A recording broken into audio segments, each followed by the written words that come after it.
प्रिय बच्चों, सुप्रभातम। मैं हूँ चंद्रहास मिश्र। आज कक्षा 9 के हिंदी विषय में आप सभी का स्वागत है।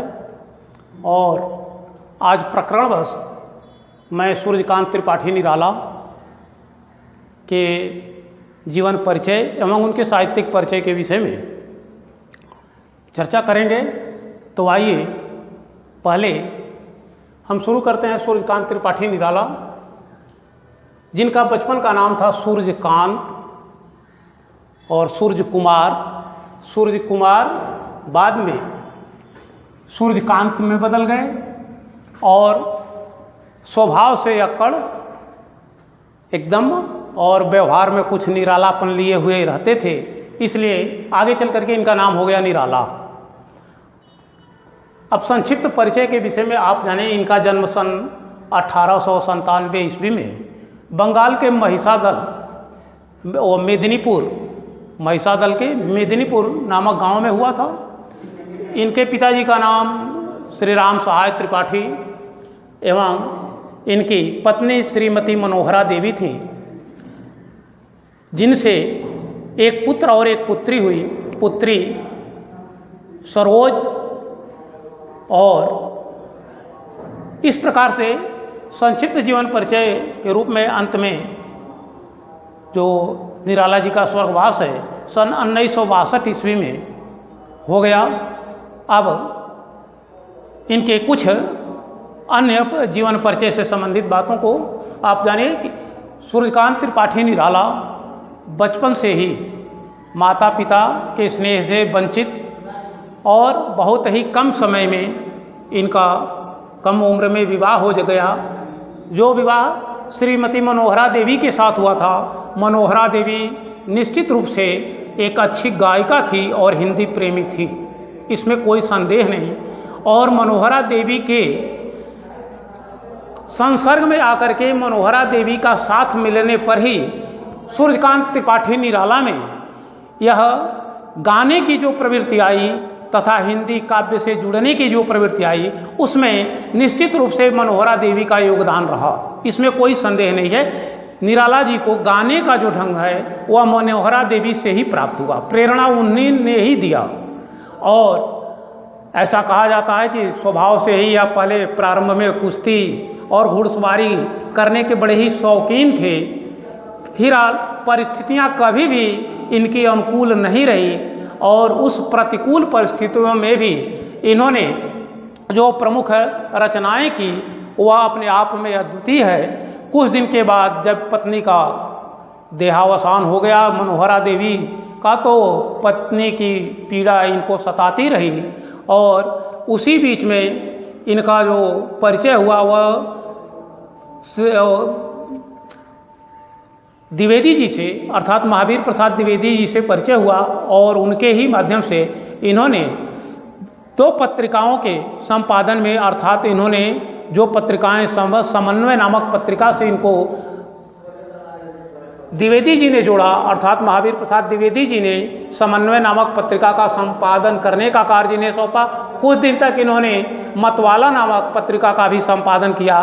मतवाला और निराला एक जैसा मिलता जुलता था और निराला ने उस मतवाला पत्रिका में लिखा भी है कि अमी अगर लसी कर रविकर राग विराग भरा प्याला, पीते हैं जो साधक उसको प्यारा है यह मतवाला। इस तरह से मतवाला पत्रिका के प्रथम पेज पर ही इन्होंने यह दे करके अपना नाम निराला सार्थक कर लिया। स्वभाव से तो यह फक्कड़ थे ही और पूरी तरह से परिस्थितियां इनकी अनुकूल नहीं रही, फिर भी परिस्थितियों को अनुकूल बनाने के लिए इन्होंने सतत प्रयास किया। इधर अभाव अर्थात धन का भी अभाव और पत्नी का अभाव, फिर एकमात्र पुत्री सरोज, और आगे इनका जो काव्य रचना की प्रवृत्ति जो थी वह निश्चित रूप से किसी की चाटुकारिता में नहीं बल्कि यथार्थ की, और जो यथार्थ आदर्श इनका था वह निश्चित रूप से इनके स्वभाव को जैसे लगता था कि कट बना देने वाली है।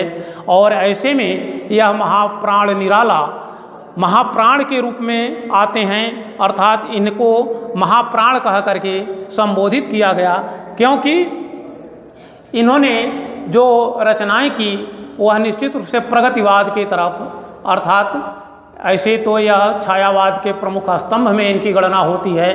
पंत प्रसाद, निराला और महादेवी वर्मा, यह 4 स्तंभ हैं जो छायावाद के 4 स्तंभ के रूप में इनको माना जाता है। लेकिन आगे चल कर के इनका जो स्वभाव है वह पूरी तरह से परिवर्तित हो गया और यह प्रगतिवादी कवि के रूप में भी आते हैं। इनकी जो प्रमुख रचनाएं हैं तो काव्य में इन्होंने अनामिका, परिमल, गीतिका, कुकुरमुत्ता, सरोज स्मृति, राम की शक्ति पूजा, नए पत्ते, यह इनके प्रमुख काव्य रचनाएं हैं। जबकि गद्य के उपन्यास में इन्होंने अपरा, अलका, प्रभावती और निरूपमा तथा चमेली जैसी रचनाओं को, इन्होंने उपन्यासों को लिखा।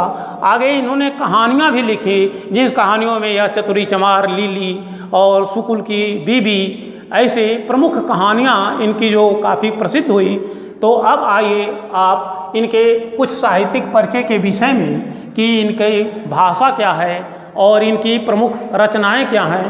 तो इसमें इन्होंने यह काव्य के माध्यम से, अभी आपने पढ़ा कि कविता में कुकुरमुत्ता स्वभाव से ही यह फक्कड़ और अक्कड़ जो शब्द आते हैं वह निश्चित रूप से इन्होंने यह पूंजीवादी व्यवस्था के प्रतिकूल विद्रोह का भाव उठा करके उन्होंने अपनी रचना लिखा कुकुरमुत्ता, और उसमें पूरी तरह से चुनौती दिया कि अबे सुन बे गुलाब, खून चूसा खाद का तूने अशिष्ट, डाल पर इतरा रहा कैपिटलिस्ट। यहाँ पूंजीवादी व्यवस्था के विरोध में, पूंजीपतियों के विरोध में इनकी जो यह रचना चली, यह निश्चित रूप से किसी न किसी आंतरिक प्रेरणा थी जिसके आधार पर उन्होंने गरीबों के और दीनहीन लोगों के जो परिस्थितियां थी उसको अपने रचनाओं में इन्होंने व्यक्त किया। और गुलाब को उन्होंने पूंजीवादी व्यवस्था में कहा, जबकि कुकुरमुत्ता जो है वह गरीब जनता है, सामान्य जनता है, श्रमिक वर्ग है, किसान मजदूर है, जिसके खूनों को चूस करके आज पूंजीपतियों का बहुत बहुत अट्टालिका बन जाता है। और वह आराम, चैन, इतना ही नहीं विलासिता का जीवन व्यतीत करते हैं, जबकि वही जो गरीब मजदूर हैं वह रोडों पर, सड़कों पर और खेतों में काम करते करते थक जाते हैं। इसलिए उन्होंने एक अपनी रचना में ऐसा भी लिखा कि देखा मैंने उसे इलाहाबाद के पथ पर, वह तोड़ती पत्थर, वह तोड़ती पत्थर, देखा मैंने उसे इलाहाबाद के पथ पर। अर्थात लाखों सैकड़ों लोग इलाहाबाद के पथ पर जाते आते होंगे, लेकिन देखने की जो क्षमता थी वह एकमात्र निराला में थी कि वह तोड़ती पत्थर, देखा मैंने उसे इलाहाबाद के पथ पर। ऐसा कह करके उन्होंने यह अपनी रचना में यह बताना चाहा कि किसान मजदूर के जब विद्रोही स्वर उठेंगे तो निश्चित रूप से यह पूंजीवादी व्यवस्था ध्वस्त होगी। आगे ऐसा मैंने पहले ही बताया कि इनकी पुत्री जो सरोज थी, यह जीवन भर स्वभाव से कुछ ऐसे थे कि धन संग्रह करने के पक्ष में नहीं थे। यहाँ तक कि ठंड के दिनों में जब यह अपने सामने किसी गरीब को जाड़े से ठिठुरते हुए देखते थे तो अपने शरीर के वस्त्र भी उन्हें देने में कोई हिचक नहीं था। अपने सामने की रोटी भी गरीबों के बीच में बांटना उनका स्वभाव बन गया था और अपने फक्कड़ होकर के जीवन व्यतीत करते थे। ऐसे सरोज जो उनकी पुत्री थी, उस पुत्री की विवाह से लेकर के और उसके मृत्यु पर्यंत तक का उनका जो आंतरिक पीड़ा थी वह अपने इस सरोज स्मृति में इन्होंने व्यक्त किया।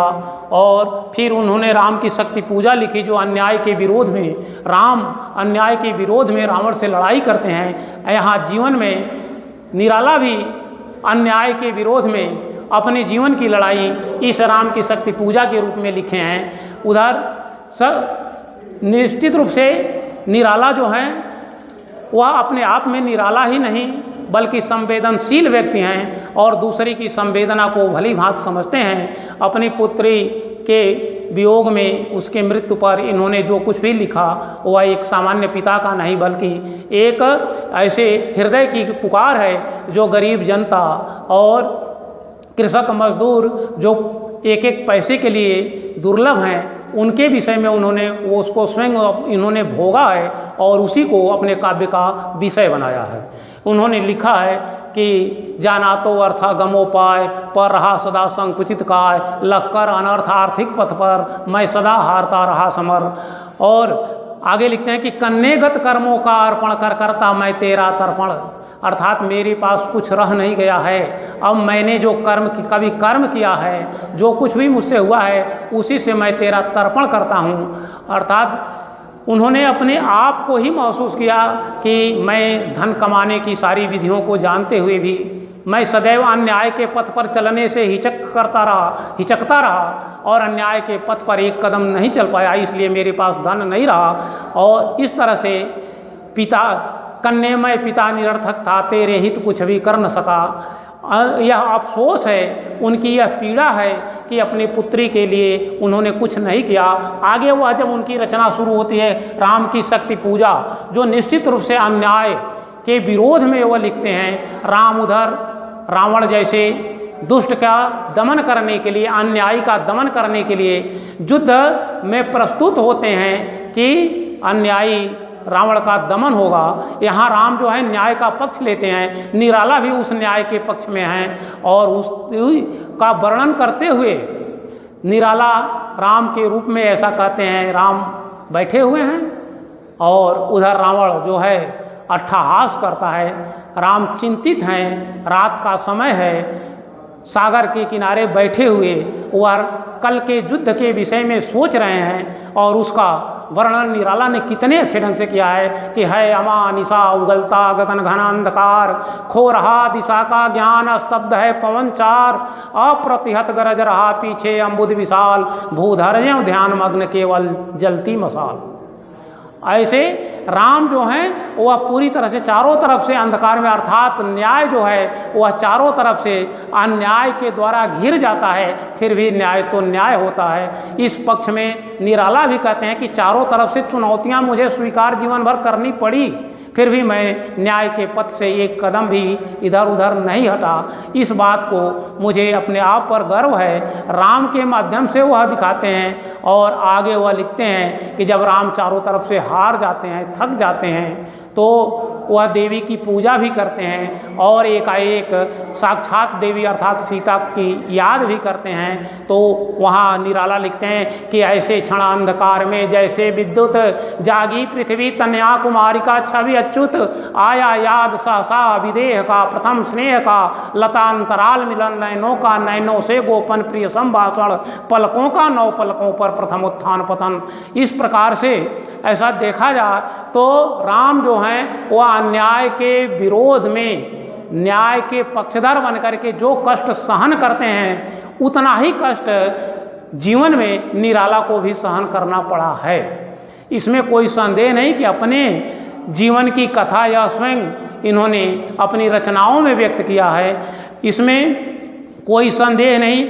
निराला की जो भाषा है वह कहीं संस्कृत निष्ठ है तो कहीं बहुत ही सरल सुबोध है, जिनके भाषा के माध्यम से कहीं कहीं बहुत ही क्लिष्टता दिखाई देती है तो कहीं कहीं बहुत ही सरलता दिखाई देती है। अर्थात अपनी भाषा को परिस्थितियों के अनुकूल और रचनाओं के अनुकूल बनाने की जो क्षमता है वह एकमात्र निराला में दिखाई देती है। जैसे उन्होंने कठिन शब्दों का, संयुक्ताक्षर शब्दों का जो वर्णन उन्होंने किया है कि तीक्ष्ण सर विद्युत क्षिप्र कर वेग प्रखर, सतसेल संवरण शील नील नभगर्जित स्वर, ऐसे नयनों का नयनों से गोपन प्रिय संभाषण, पलकों का नौ पलकों पर प्रथम उत्थान पतन। इस ऐसे जो शब्द हैं उन शब्दों की रचना निराला की जो कहीं कहीं संस्कृत निष्ठ होने के कारण क्लिष्टता तो धारण करती है, फिर भी वह बहुत ही सरल ढंग से अपने, क्योंकि इन्होंने मुक्त छंद का प्रयोग करके अर्थात छंदबंदों से अलग होकर के, सबसे अलग होकर के इन्होंने कहा भी है कि मैं ही बसंत का अग्रदूत, ब्राह्मण समाज में ज्यों अछूत, अर्थात मुझे आज अलग कर दिया गया जबकि मैं ही इसका अग्रदूत बन करके आया। अर्थात जो स्वच्छंद विचारधारा जो निराला का है वह निराला की प्रत्येक रचनाओं में दिखाई देती है। उनके जीवन की स्वच्छंदता उनकी रचनाओं में अद्भुत रूप से पिरो दी गई है। अपनी रचनाओं में उन्होंने कहीं कोई कोर कसर नहीं छोड़ा है। इस तरह से आपके पाठ्यक्रम में जो 9th क्लास में रखा गया है उस कविता का नाम है निराला का दान कविता। तो एक बार आप दान कविता को पढ़ें। इसके पहले आप लोगों ने भिक्षुक कविता को पढ़ा होगा अपनी छोटी कक्षाओं में। आज यहाँ आपके कक्षा में दान कविता और इन दोनों कविताओं में अर्थात उनका प्रगतिवादी रूप आता है कि उन्होंने भिक्षुक कविता में भिक्षुक का चित्रण जो किया है ठीक उसी तरह से कि जैसे वह तोड़ती पत्थर देखा मैंने उसे इलाहाबाद के पथ पर। यहाँ भिक्षुक में भी उन्होंने लिखा है कि वह आता दो टूक कलेजे को करता पछताता पथ पर आता। पेट पीठ दोनों मिलकर है एक चल रहा लकुटिया टेक मुट्ठी भर दाने को भूख मिटाने को मुँह फटी पुरानी झोली के फैलाता दो टूक कलेजे को करता पछताता पथ पर आता। इसी तरह से आडंबर युक्त भक्ति और मानव से अलग होकर के अर्थात मानवता को दूर रख करके आडंबर युक्त भक्ति जो करते हैं दान की बात आती है तो इन्होंने अपने दान नामक कविता में भी लिखा है कि मेरे पड़ोस के वे सज्जन कर। आगे आप लोगों को मिलेगा जब दान कविता पढ़ोगे तो कि मेरे पड़ोस के वे सज्जन करते प्रतिदिन सरिता मज्जन झोली से पुए निकाल लिए बढ़ते कपियों के हाथ दिए देखा भी नहीं उधर फिर कर जिस ओर खड़ा हुआ भिक्षु उतार चिल्लाया किया दूर दानो बोला मैं धन्य श्रेष्ठ मानो। ऐ मानो तुम जो यह पूजा पाठ दान आदि के बाह्य आडंबरों के चक्कर में पड़े हुए हो यह मानवता नहीं है। मानवता तो वह है कि जिसके अभी कहा गया कि देखा भी नहीं उधर फिर कर जिस ओर खड़ा हुआ भिक्षु इतर। एक भिक्षु के तरफ से नज़र फेर लेना और बंदरों को घी के पुए खिलाना यह आडंबर युक्त भक्ति है। यह आडंबर का विरोध करते हुए इन्होंने ऐसा कहा है कि चिल्लाया किया दूर दानो बोला मैं धन्य श्रेष्ठ मानो। यही मानवता है कि आप बंदरों को घी के पुए खिलावें और वहीं भिक्षुक जो है वह भी किस तरह का तना उसका काफ़ी वह पेट पीठ दोनों मिलकर हैं एक अर्थात तो उसके शरीर में अब केवल कंकाल ही दिखाई देता है। ऐसे लगता है कि निश्चित रूप से निराला की रचनाओं के माध्यम से निराला का मूल्यांकन करना महाप्राण किसी महाप्राण से कम नहीं है। आज आप लोगों के लिए बस इतना ही संक्षिप्त जीवन परिचय एवं साहित्यिक परिचय में निराला से संबंधित जो बातें बताई गई। आप अगले आपका जो शीर्षक होगा वह होगा दान कविता और उस दान कविता को आप एक बार पढ़ करके अगले वीडियो के लिए आप आएँ और शेष अब अगले वीडियो में भी प्रेषित किया जाएगा। आज बस इतना ही। आप लोगों को बहुत बहुत धन्यवाद।